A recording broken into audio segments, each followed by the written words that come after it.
Saudara-saudara yang dikasihi di dalam Kristus Yesus, di kesempatan yang indah dan berbahagia ini, saya rindu kita boleh merenungkan firman Tuhan yang terdapat di dalam Alkitab kita yang kita punyai masing-masing. Saudara-saudara di rumah, di kesempatan saat ini, saya rindu kita semua membuka Alkitab kita di dalam Yohanes 8, dari ayatnya yang kedua sampai ayatnya yang kelima, yang akan menjadi pokok firman Tuhan pada saat ini. Saya rindu kita semua boleh diberkati melalui perenungan firman yang akan kita bacakan pada saat ini. Saya bacakan dari ayatnya yang kedua. Dikatakan di situ dengan perikop perempuan yang berzina. Di ayat yang kedua dikatakan, pagi-pagi benar ia berada lagi di bait Allah, dan seluruh rakyat datang kepadanya. Ia duduk dan mengajar mereka. Di ayat yang ketiga, maka ahli-ahli Taurat dan orang-orang Farisi membawa kepadanya seorang perempuan yang kedapatan berbuat zina. Mereka menempatkan perempuan itu di tengah-tengah, lalu berkata kepada Yesus, Rabi, perempuan ini tertangkap basah ketika ia sedang berbuat zina. Maka dalam hukum Taurat memerintahkan kita untuk melempari perempuan-perempuan yang demikian. Apakah pendapatmu tentang hal itu? Saudara-saudara yang kekasih, berbicara mengenai cerita perempuan yang berbuat zina, saya yakin dan percaya saudara dan saya mengetahui dengan jelas bagaimana cerita ini. Bagaimana kisah dari Maria, seorang yang didapati berbuat zina. Dan kita ketahui dengan baik cerita mengenai perempuan yang berbuat zina ini. Kalau saudara dan saya disuruh untuk menceritakannya, saya yakin dan pasti saudara dengan fasih akan menceritakan cerita ini dengan sangat jelas. Tetapi saya ingin kita fokus kepada keempat ayat ini. Dan saya ingin untuk kita boleh bawa pulang berkat pada saat ini. Ada dua poin penting di sini yang saya rindu untuk saya bagikan. Poin yang pertama adalah di ayatnya yang kedua. Dikatakan, pagi-pagi benar ia berada lagi di bait Allah, dan seluruh rakyat datang kepadanya. Ia duduk dan mengajar. Dikatakan pagi-pagi benar ia berada lagi di bait suci. Pagi-pagi benar ini siapa, saudara-saudara? Yesus. Yesus pagi-pagi benar dia sudah ada lagi di bait Allah, hendak memberikan pengajaran kepada murid-muridnya dan orang-orang banyak. Pertanyaan rohani bagi kita, di mana saudara dan saya ketika pagi-pagi benar? Apakah saudara bersama dengan Yesus ketika mengawali hari? Karena Yesus rindu pagi-pagi benar, saudara mengawali hari saudara bersama dengan Yesus. Di mana posisi saudara ketika saudara pagi-pagi benar? Apakah saudara masih tertidur badani dan bahkan rohani saudara tertidur? Saya yakin tidak. Dan poin yang selanjutnya adalah di sini ada 3 tipe orang mengawali harinya. Tipe yang pertama adalah di ayatnya yang ketiga, orang-orang Farisi datang membawa perempuan yang berbuat zina. Tipe orang yang pertama adalah orang yang sering sekali mengawali harinya dengan mencari kesalahan orang lain. Apakah saudara ada di posisi itu? Saya yakin saudara dan saya tidak ada di posisi itu. Dan tipe orang yang kedua mengawali harinya adalah Maria yang berbuat zina. dia tidak mencari kesalahan orang lain ketika mengawali harinya, tetapi dia mengawali harinya dengan berbuat dosa. Dan saya yakin juga umat-umat Tuhan yang sedang mendengarkan ini tidak melakukannya di pagi hari. Tetapi saudara dan saya ada di tipe orang yang ketiga yang mengawali harinya, yang ada di ayat yang kedua yang sudah saya bacakan. Pagi-pagi benar ia berada lagi di bait Allah dan seluruh rakyat datang kepadanya. Saudara dan saya adalah seluruh rakyat yang datang berbondong-bondong di bawah kaki Yesus, hendak mendengarkan pengajaran dari Yesus. Kiranya firman Tuhan yang saya bawakan pada saat ini boleh mengingatkan saudara di mana posisi saudara ketika pagi hari, dan kiranya saudara seperti orang banyak yang berbondong-bondong datang di bawah kaki Yesus, hendak mendengarkan pengajaran yang diberikan oleh Yesus ketika pagi hari. Tuhan memberkati.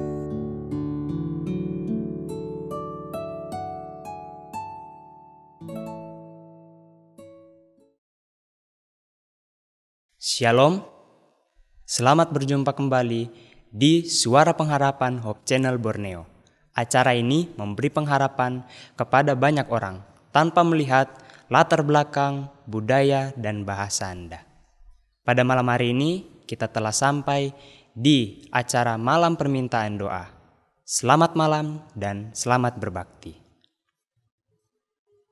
Untuk membuka acara kita pada malam hari ini, mari sama-sama kita membuka lagu Sion edisi lengkap dari nomor 169 yang berjudul Bila Trompet Allah Berbunyi.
Mari sama-sama kita berdoa.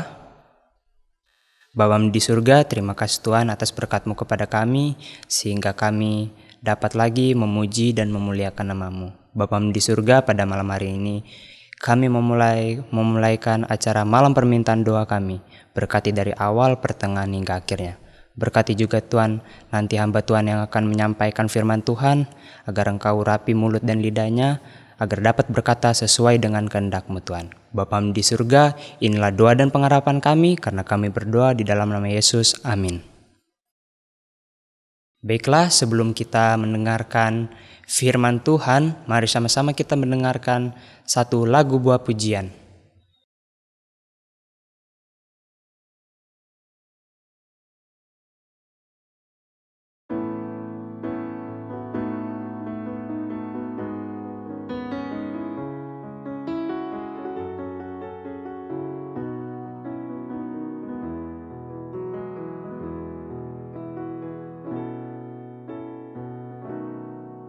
Bapa,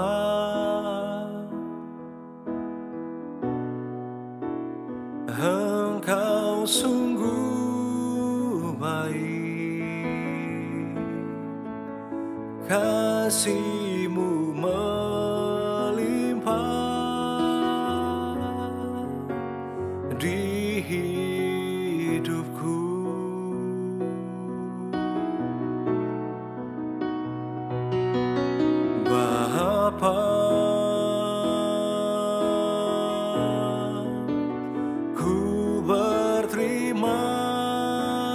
kasih,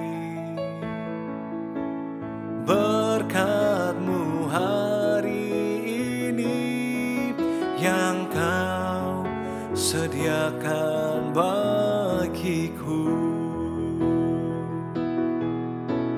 Aku naikkan syukurku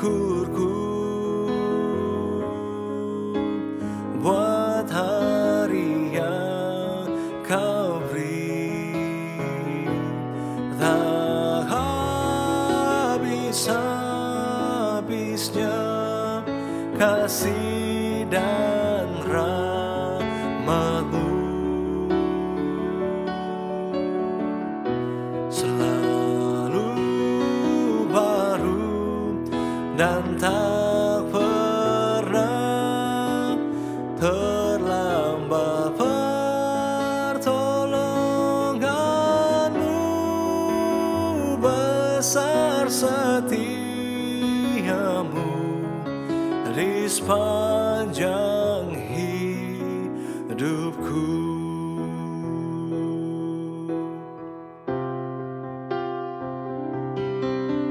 Bapa,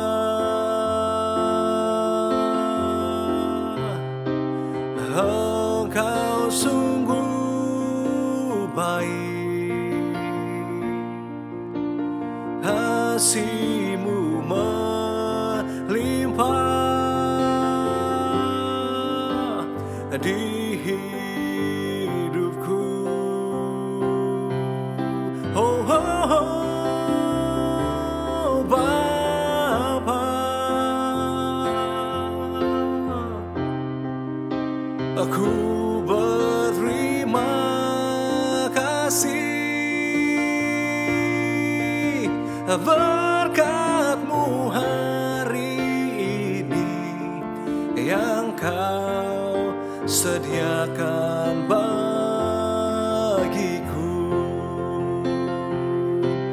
Aku naikkan syukurku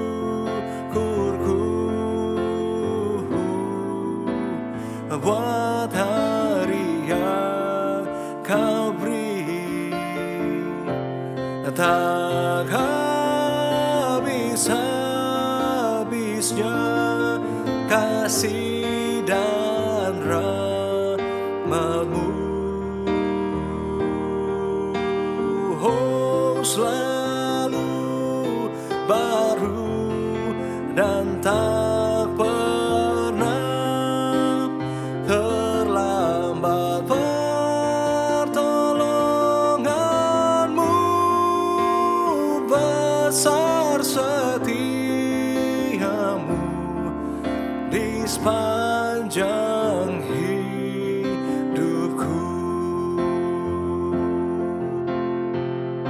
Selalu baru dan tak pernah terlambat pertolongan-Mu.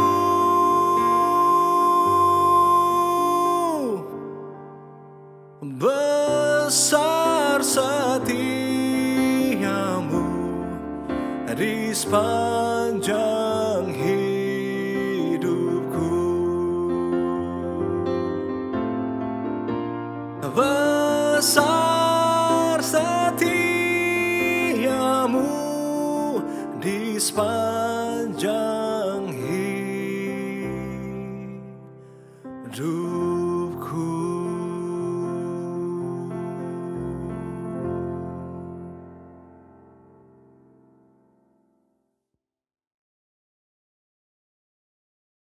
Shalom Bapak Ibu Saudara-saudara yang dikasihi oleh Tuhan.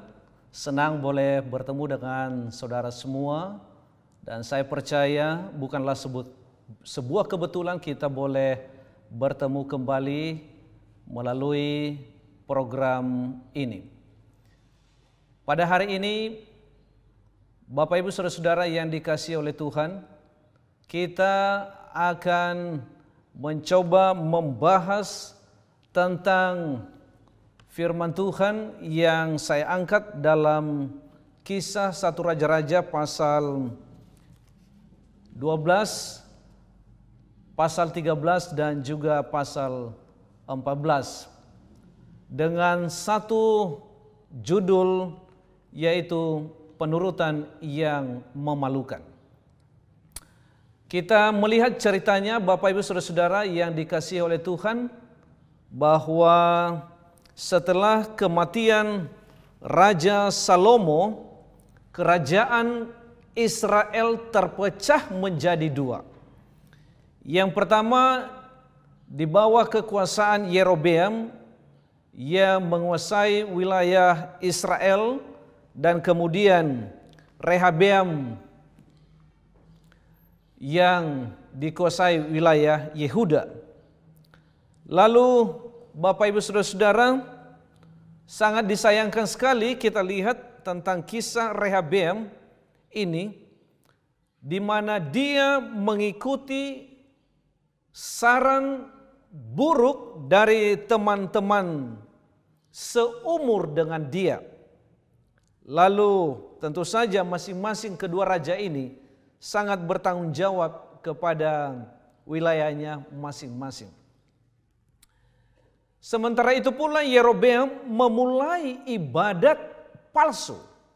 Kalau saudara membaca 1 Raja-Raja 12 ayat 25 sampai ayat yang ke-30, di sana dikatakan kemudian Yerobeam memperkuat Sichem di pegunungan Efraim, lalu diam di sana. Ia keluar dari sana lalu memperkuat Noel.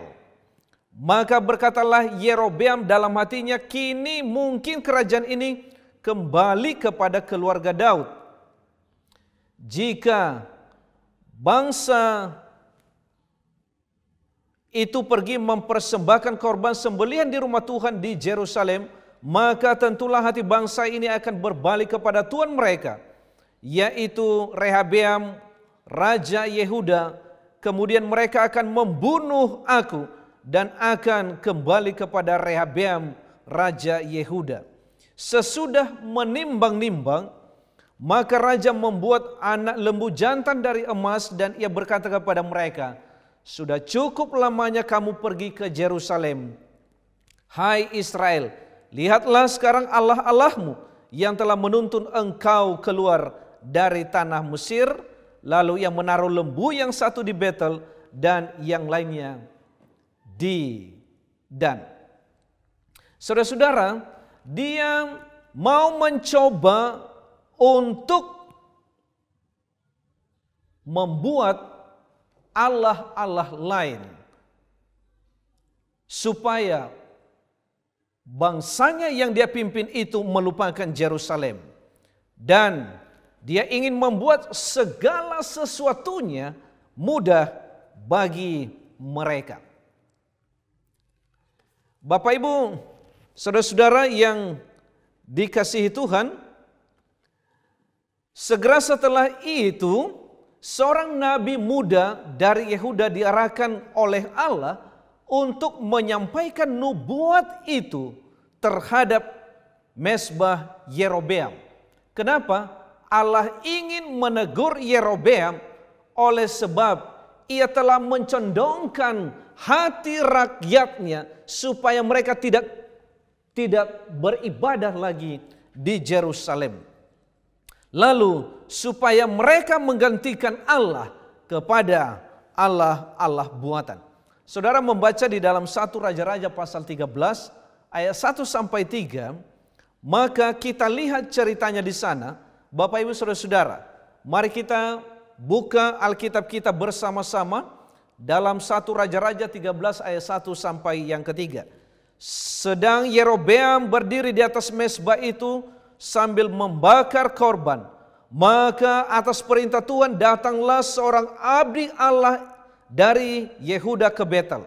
Lalu atas perintah Tuhan berserulah orang itu terhadap mezbah itu, katanya, hai mezbah, beginilah firman Tuhan, bahwasanya seorang anak akan lahir pada keluarga Daud, Yosia namanya.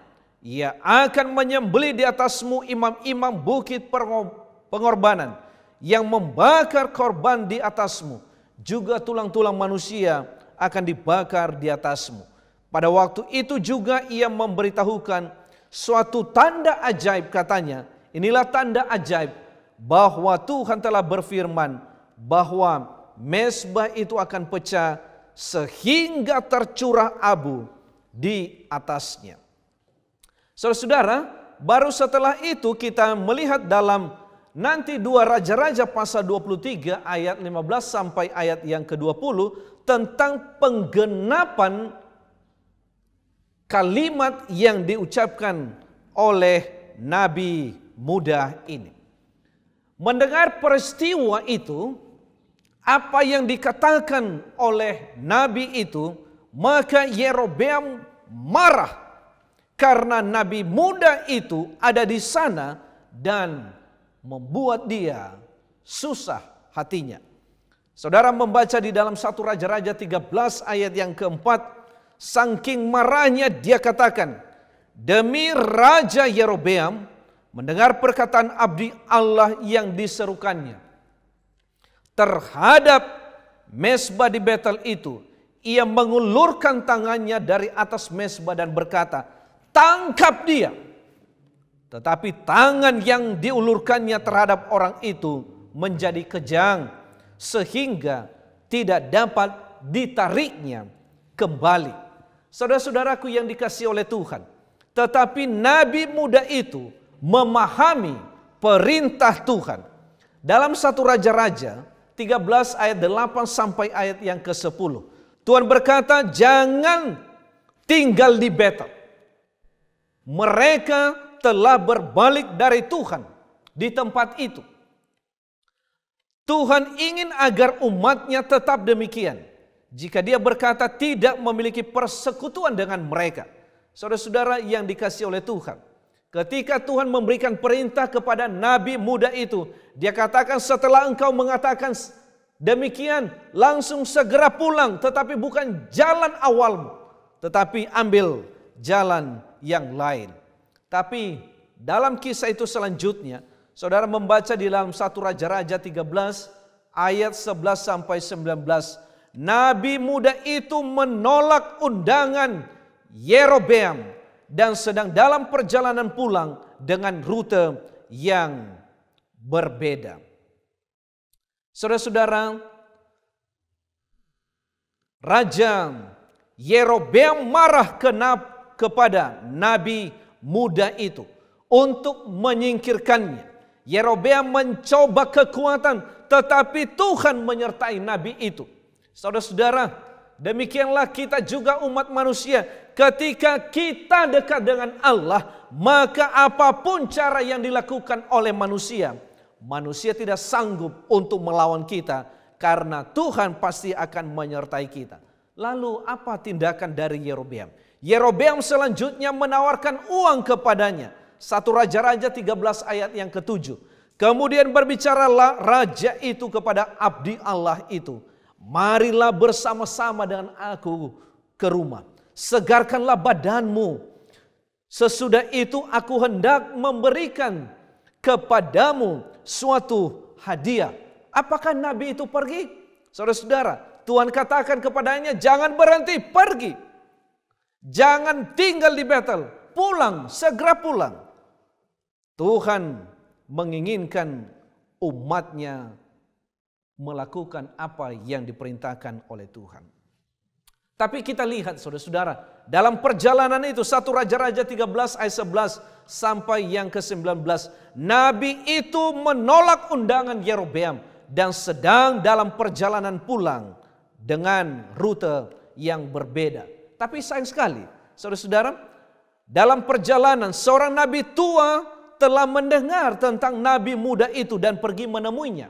Dalam 1 Raja-Raja 13 ayat 15 sampai 18, katanya kepadanya, marilah bersama-sama aku ke rumah untuk makan roti.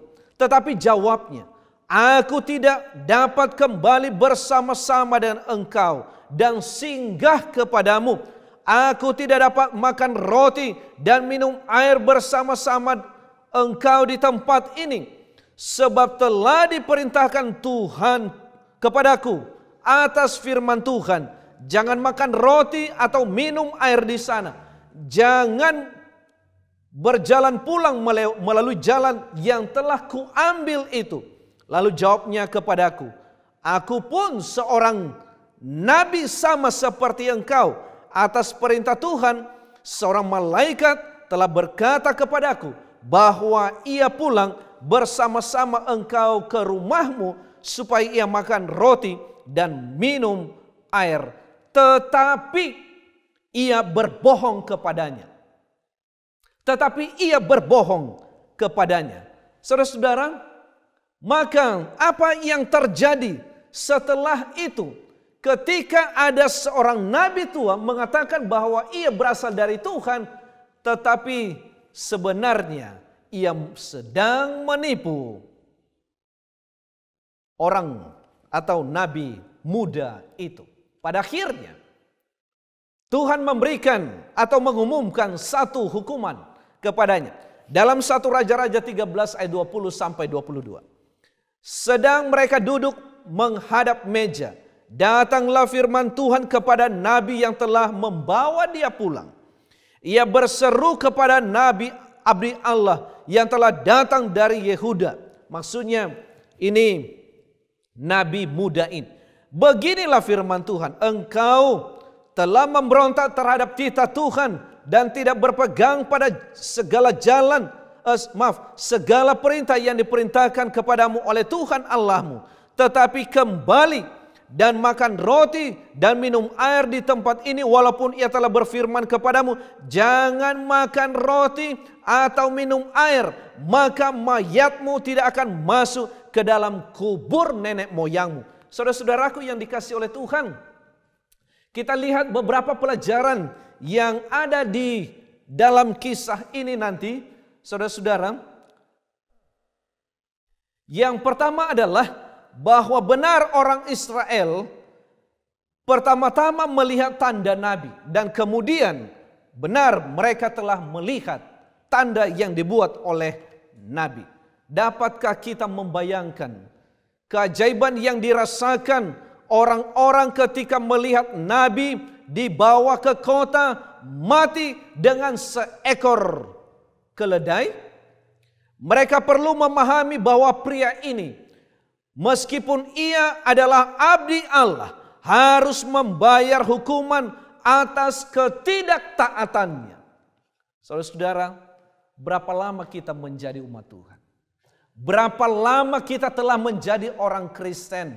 Berapa lama kita telah mempercayai Allah, Tuhan kita itu?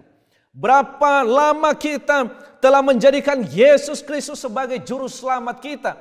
Tetapi saat-saat kita mengakui namanya, tetapi di saat-saat yang sama kita lebih mempercayai orang-orang yang ada di sekitar kita. Ada banyak orang yang mengaku sebagai nabi. Saudara-saudara, di zaman sekarang ini ada banyak orang mengakui sebagai hamba Tuhan. Beberapa waktu yang lalu dalam pengalaman penggembelaan, berapa banyak saya mendengar, ada orang yang bersaksi mengatakan, benar saya mendapat khayal, saya benar-benar diutus oleh Tuhan. Jiwa saya pergi ke sana, ke surga, lalu dia dibawa, lalu Tuhan membawa saya ke bumi itu untuk menceritakan firman Tuhan. Ada banyak saudara-saudara, ada banyak yang memakai nama Allah, sehingga manusia banyak yang percaya kepada mereka. Saudara-saudaraku yang dikasihi oleh Tuhan, ukuran dasar kita percaya adalah hanya berdasarkan firman Tuhan, hanya berdasarkan Alkitab. Itulah ukuran dari semua perjalanan kerohanian kita. Saudara-saudara, tidak heran bahwa ia harus membayar hukuman atas ketidaktaatannya. Tetapi apakah mereka mempelajari pelajaran ini? Apakah kita juga mempelajari pelajaran ini? Bapak Ibu Saudara-saudara, 1 Raja-Raja 13 ayat 33 sampai 34. Demikianlah firman Tuhan. Sesudah peristiwa ini pun Yerobeam tidak berbalik dari kelakuannya yang jahat itu, tetapi mengangkat pula imam-imam dari kalangan rakyat untuk bukit-bukit dan pengorbanan. Siapa yang mau saja ditabiskannya menjadi imam untuk bukit-bukit pengorbanan, dan tindakan itu menjadi dosa bagi keluarga Yerobeam sehingga mereka dilenyapkan dan dipunahkan dari muka bumi. Saudara-saudara, ini satu pelajaran. Jangan pernah mengambil sesuatu yang bukan bagianmu kalau Tuhan masih belum perintahkan kepadamu.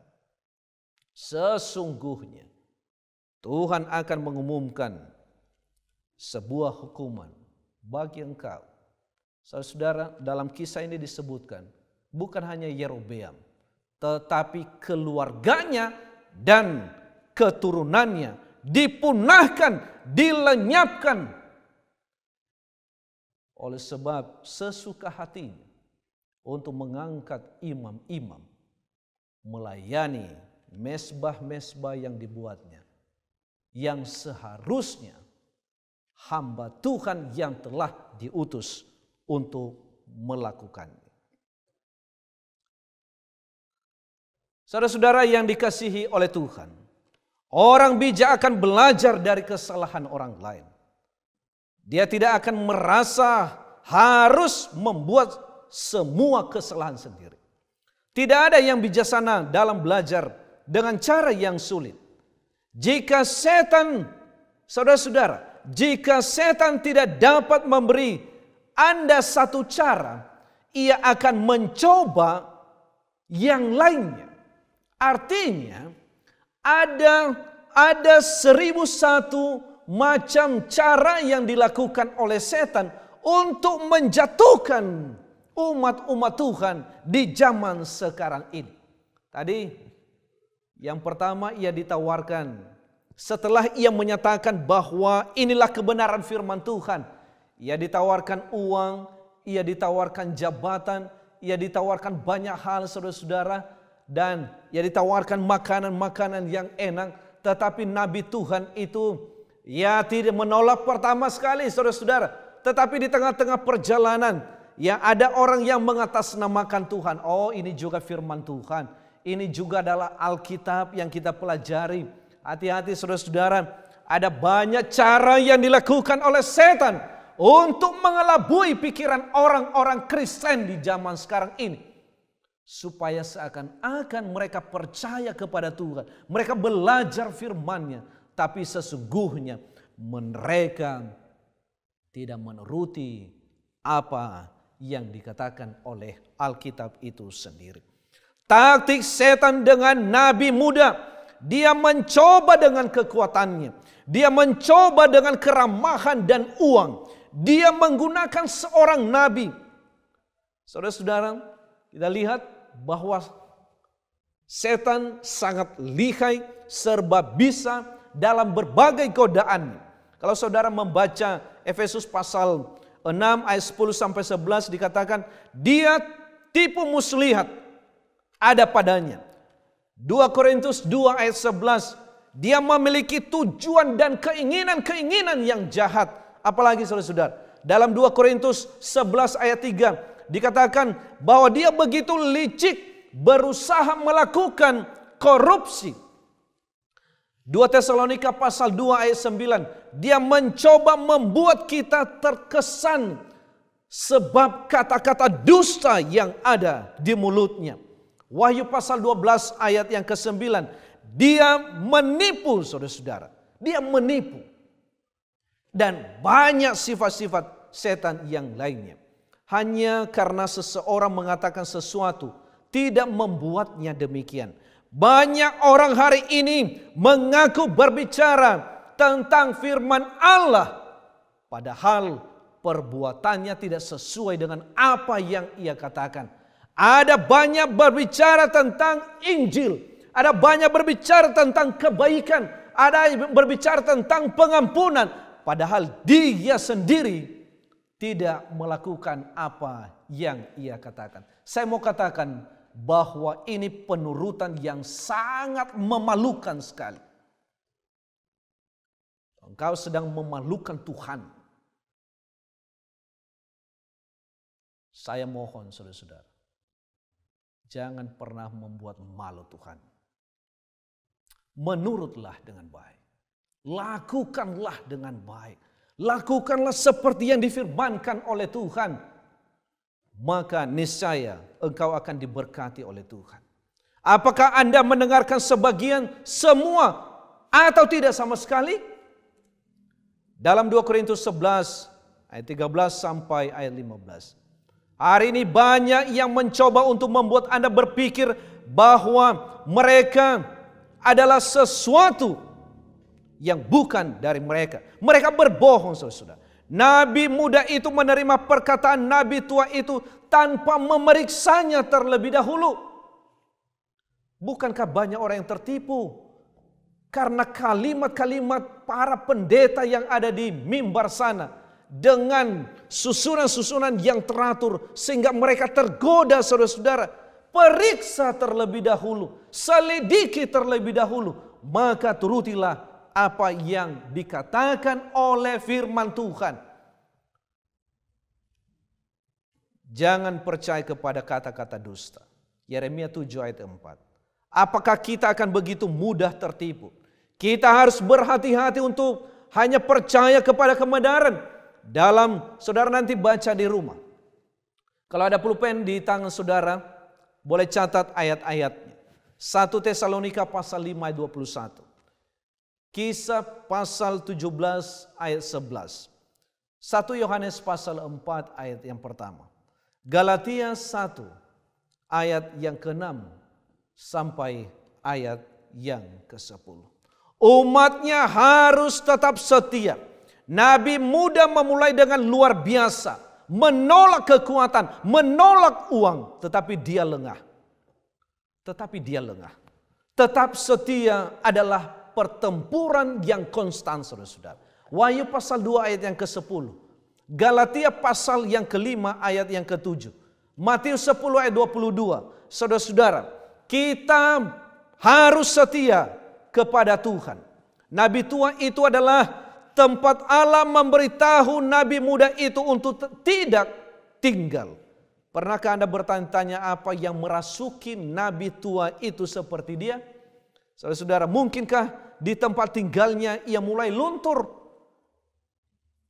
Di beberapa tempat dan dengan beberapa orang ditemukan kejahatan besar, saudara-saudara. Kepada Pergamus dalam Wahyu pasal 2 ayat 13. Lot memasang tendanya ke arah Sodom. Saudara-saudara, berhati-hatilah di mana Anda berada dan dengan siapa Anda berada. Semuanya ini karena satu hal.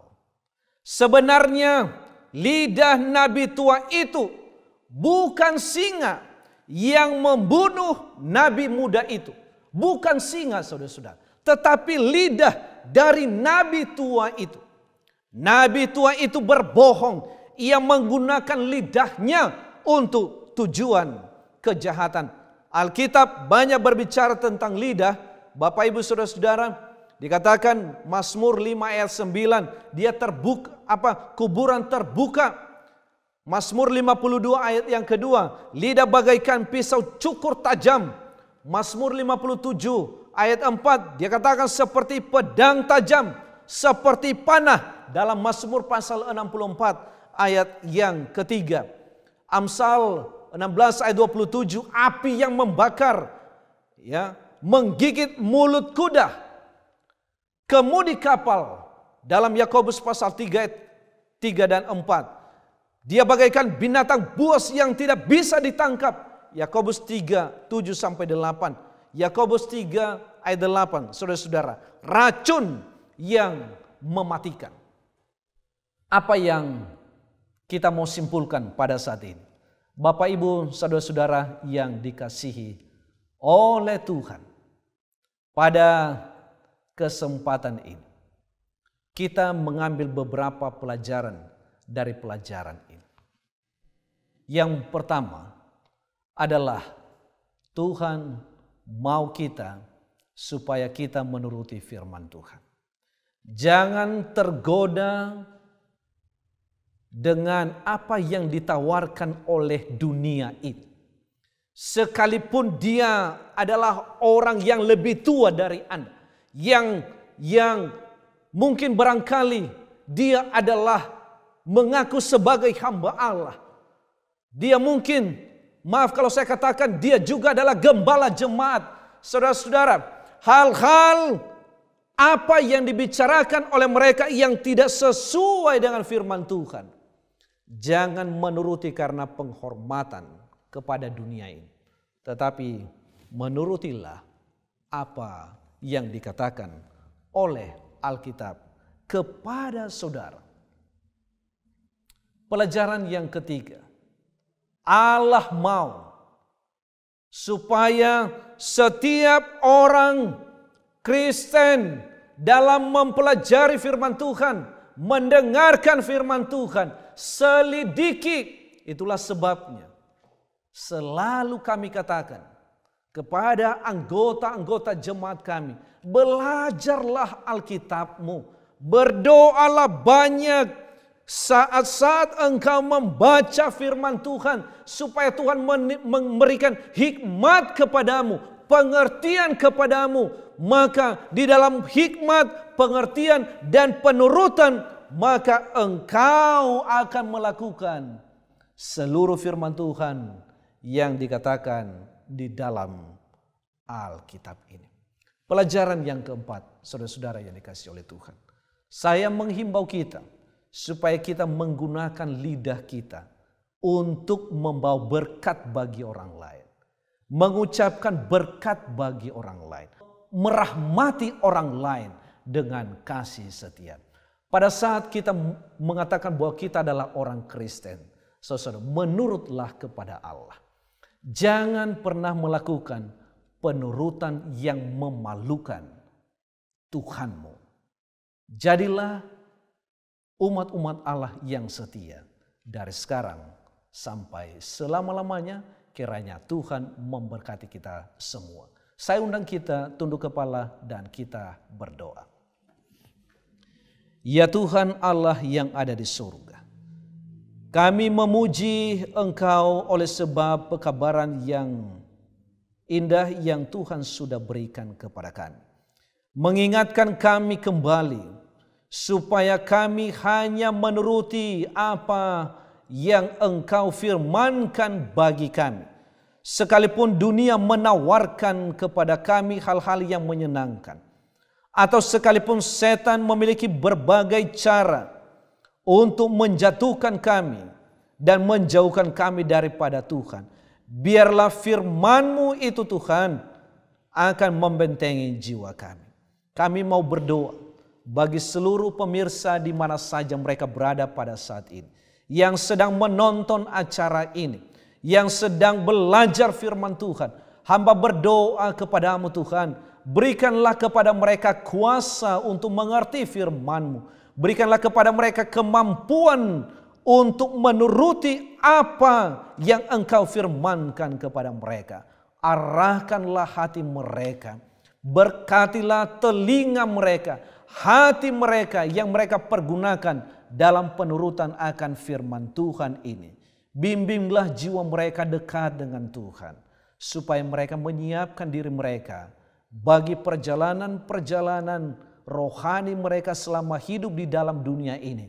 Mereka menjaganya sampai Yesus datang dan Engkau mendapati mereka Tuhan tetap setia dalam firman-Mu, maka mereka akan hidup bersama dengan Engkau dalam kerajaan surga. Inilah doa kami Tuhan. Ampuni kami dari setiap dosa dan kesalahan kami. Di dalam nama Yesus kami berdoa. Amin. Pada malam hari ini kami telah mengumpulkan beberapa pokok-pokok doa, dan pokok-pokok doa ini akan didoakan oleh hamba Tuhan. Saudara yang kasih dalam Tuhan, mari kita sama-sama untuk berdoa, dan kita boleh mengundang dalam hati kuasa Roh Kudus Tuhan sementara kami dari studio memimpin doa pada malam permintaan doa saat ini. Mari kita tunduk kepala, kita berdoa. Ya Tuhan, Bapa kami yang bersemayam dalam kerajaan sorga, kami sudah mendengarkan akan firman Tuhan, kami sudah memuji nama Tuhan dengan lagu-lagu pujian.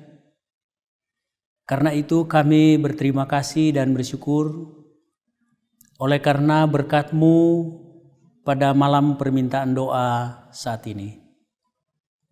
Biarlah pekabaran firman Tuhan yang kami sudah terima itu dapat menguatkan iman kami, kerohanian kami bertumbuh di dalam kasih karunia-Mu, sehingga dengan kesetiaan kami atas pertolongan dan kuasa Roh-Mu yang kudus, kami boleh tetap setia kepada-Mu sampai Tuhan datang. Kami boleh memiliki pengharapan untuk diselamatkan. Inilah kerinduan kami yang terbesar Tuhan, agar Engkau segera datang, menjemput kami umat-Mu, dan membawa pulang ke rumah Tuhan, ke dalam kerajaan sorga, dan Tuhan boleh mengaruniakan kepada kami kehidupan yang kekal di dunia yang baru. Namun saat ini ya Tuhan, oleh karena tanggung jawab, tugas dan misi yang menjadi bagian kami, saat ini kami masih ada di atas dunia ini. Begitu banyak kebutuhan yang kami perlukan, khususnya kebutuhan kami yang terbesar adalah Engkau senantiasa berkemurahan dengan menganugerahkan Roh-Mu yang kudus dalam mengendalikan kehidupan kami, hadir di dalam hati dan pikiran kami untuk menuntun hidup kami agar kami terus hidup sesuai dengan kehendak dan firman-Mu.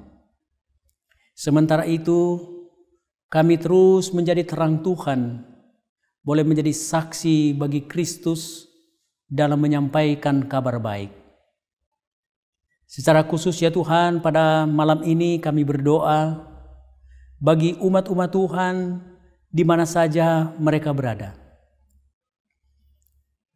Tentunya ya Tuhan, Engkau mengetahui keberadaan, situasi, kondisi, pergumulan yang sedang dihadapi oleh umat-umat Tuhan yang saat ini sedang berada di rumah masing-masing, di mana oleh karena suasana, situasi yang disebabkan oleh COVID-19 ini, kami tidak leluasa dalam menjalankan kegiatan, menjalankan tugas pekerjaan kami, bahkan dalam beribadah bersama di rumah-Mu. Namun kami percaya dimanapun kami berada, ketika kami senantiasa berserah kepada Tuhan, maka Tuhan akan hadir, Tuhan akan memberkati, bahkan melindungi kami setiap saat. Kami berdoa Tuhan bagi umat-umat Tuhan, bila mana ada yang dalam keadaan sakit, Tuhan berikan kesembuhan. Yang lemah iman Tuhan kuatkan, dan kami mohon perlindungan Tuhan, campur tangan Tuhan ketika umat-umat Tuhan menjalankan usaha pekerjaan tangan. Semuanya itu Tuhan, dengan campur tangan Tuhan boleh menghasilkan berkat. Dan biarlah segala sesuatu boleh berjalan hanya seturut dengan kehendak Tuhan. Dengan berbagai pergumulan hidup yang dihadapi, Tuhan berikan kemenangan. Khususnya kami berdoa bagi anak-anak kami yang juga masih menimba ilmu di rumah masing-masing. Kiranya Tuhan tambahkan pengetahuan yang seimbang setiap saat.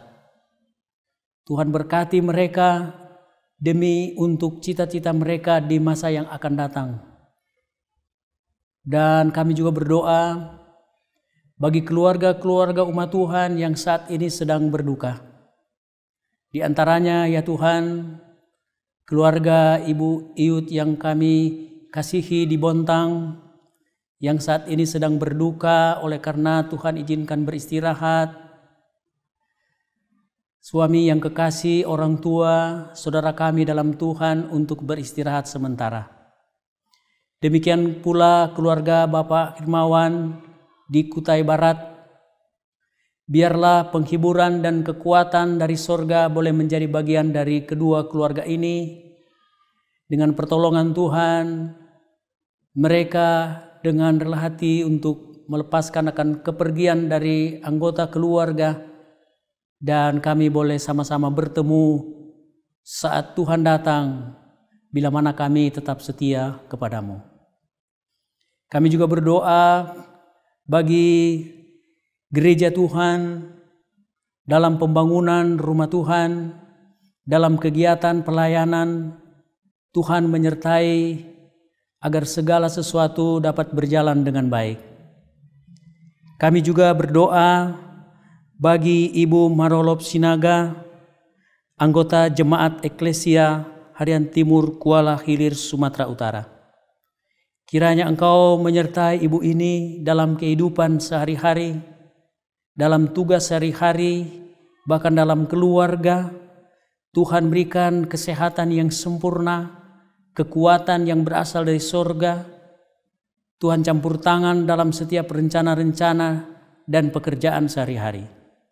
Tuhan lindungi, jauhkan dari segala mara bahaya, dan biarlah kami boleh tetap setia kepadamu. Berkati gereja Tuhan, dari pimpinan kami yang tertinggi sampai di jemaat-jemaat. Berkati seluruh hamba-hamba Tuhan, pemimpin-pemimpin dan lembaga-lembaga Tuhan di mana saja berada. Kiranya kasih kemurahan Tuhan terus menjadi bagian kami.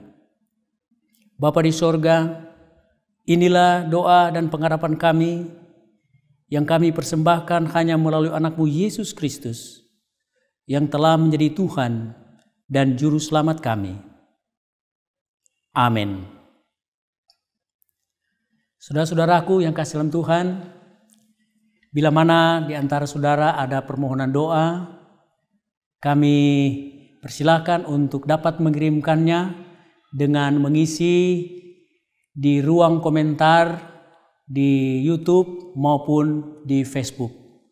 Kami dengan penuh sukacita, hamba-hamba Tuhan di studio tetap mendoakan permohonan-permohonan doa dari saudara-saudara. Tuhan Yesus memberkati. Untuk menutup acara ibadah kita pada malam hari ini, mari sama-sama kita membuka lagu Sion edisi lengkap nomor 375 yang berjudul Sudah Dekatkah Rumah di Surga.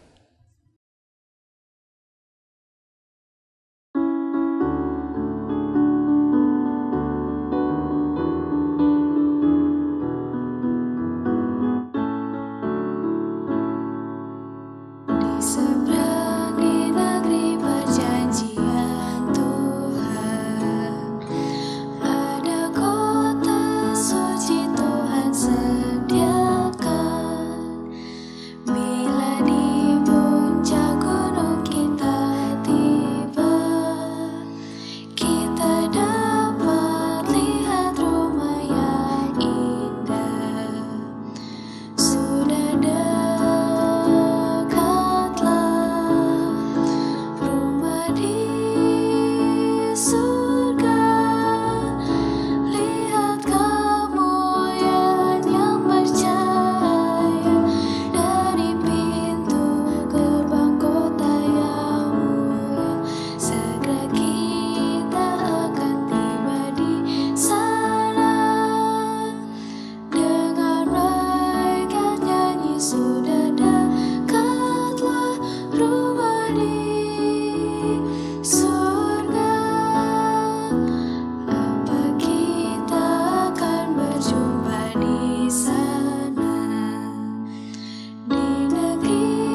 Untuk menutup ibadah kita pada malam hari ini, mari sama-sama kita berdoa.